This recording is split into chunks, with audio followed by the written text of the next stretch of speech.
LGBTQIA Video Restrictions Gay Skeptic Edition. Hey, it's Prince of Queens, and apparently people are all upset about the fact that YouTube has put channels onto the restricted list that have a lot of gay, lesbian, bisexual, pansexual, trans, non-binary, intersex, or whatever type content, and now people are saying it's homophobic or something. My initial reaction was an immediate, ha ha, to this, simply because whatever bug that exists that has been preventing people from subbing to my channel or having my videos pop up in algorithms has definitely hit me pretty goddamn hard over the past couple of months. There's been numerous people telling me that they have been unsubscribed from my channel, including one guy who was unsubscribed 3 times, which is pretty crazy.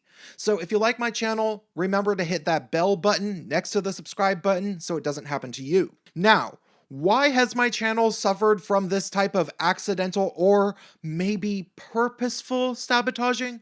Well, nobody knows for certain, and ultimately it's not a great idea to think that YouTube wants to fuck over the content creators who actually bring in advertising revenue, because technically over 90% of YouTube consists of people who upload videos that almost nobody watches, which wastes a massive amount of YouTube's resources. It's easy for me to sit around assuming that I have been purposefully sabotaged due to my political opinions, or more likely, for connecting a few inconvenient dots in regards to politicians that work with corporations and asking questions some people don't want answered.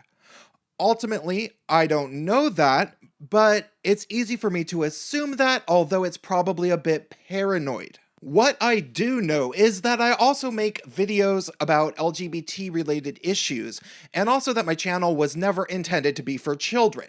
I would say my channel is probably something that generally shouldn't be watched by kids under the age of 12 or so by most rating standards, though I imagine only kids of the age of 14 or so onward would actually be interested in my channel anyway. I really don't think much of what I have on my channel could be interpreted as outlandishly inappropriate for children, including even the stripper story that I told, because it's not like I showed pictures and the details of the story weren't actually graphic.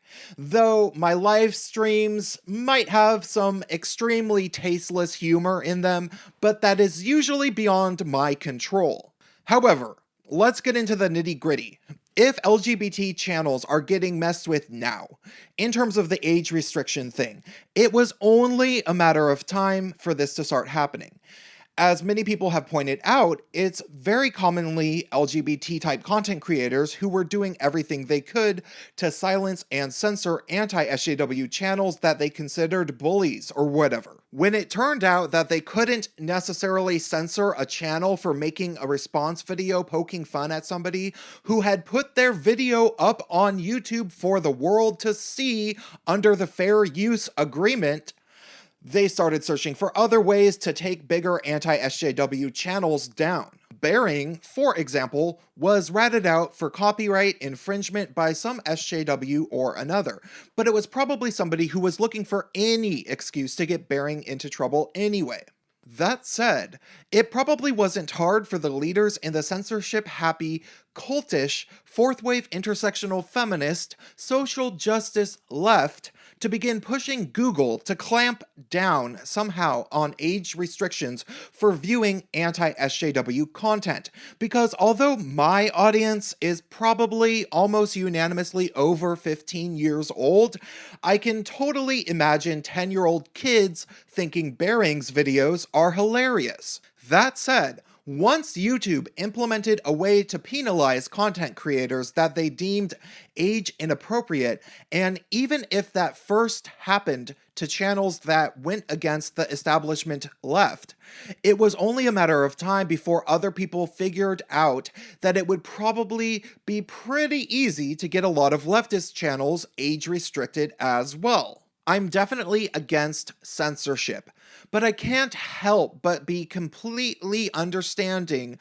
of the urge to want to commit revenge censorship to silence the types of people that advocated for you being silenced in a world where you simply wanted for both of you to be able to freely share ideas. It's basically inevitable. If somebody asked for freedom of speech and you said, fuck off, you're censored, that person's fans will eventually try to silence you. That all said, another thing to keep in mind, which is probably what is pissing off the LGBT social justice warriors so much, but is precisely why I am just sitting here laughing about their stupid channels finally being hit with the age restriction thing that has apparently been fucking with the skeptic community for months, is that a whole lot of LGBT content creators make videos designed to be specifically marketed for children. Again, I don't do that at all. I make my videos to generally be for college age people and beyond, but I accept that there's some very sharp teenagers out there who might want to watch my videos. However, the queer kids stuff and Pop and Ollie type channels of YouTube have some seriously creepy messages for very young kids, like the idea that gender basically doesn't exist, and that biologically assigned sexes at birth are basically irrelevant or wrong. Even more so, I found this guy, Weird Norwegian, who has done collaborations with Pop and Ollie, and he has a kids channel seemingly full to the brim with subtle gay sexual innuendos that honestly kind of creeped me out. I'm not saying that the guy is a pedophile, a pervert, or that he was even doing this stuff particularly deliberately, but I'll link the video that this picture is from in the description so that you can watch it for yourself. They make not so thinly veiled sex jokes, and there's even a really awkward part where one of the blindfolded guys swallows a gross tasting shrimp flavored cracker without gagging like the guy in the middle did, and the host asks him how he did it, and he says, practice. And then they do an instant replay on the part where he says, practice, like 3 times, and laugh about just that one word as if it was extremely important to emphasize that children should maybe practice swallowing gross stuff with blindfolds on for whatever reason. I don't know, I just thought it was weird. That all said, there's long been hysteria about children's media mixing with gay and lesbian themes. If people can remember the controversy about SpongeBob and Patrick being a gay couple, or Tinky Winky supposedly being a gay Teletubby.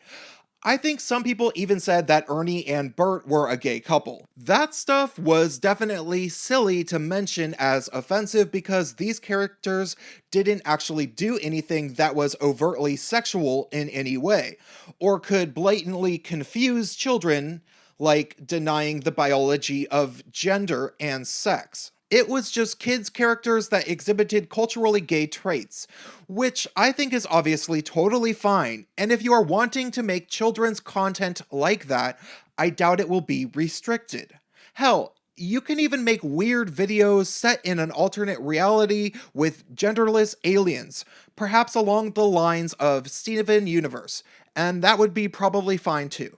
However, when kids' channels put out videos with 3 attractive young men who are pretty obviously making sex jokes and sticking their tongues out sexually, and then encouraging kids to practice swallowing gross stuff with blindfolds on, well, don't be surprised if people deem it inappropriate for children. That's all I have to say for tonight. Drop me a comment, help me out on Patreon if you think I seem cool, and stay tuned.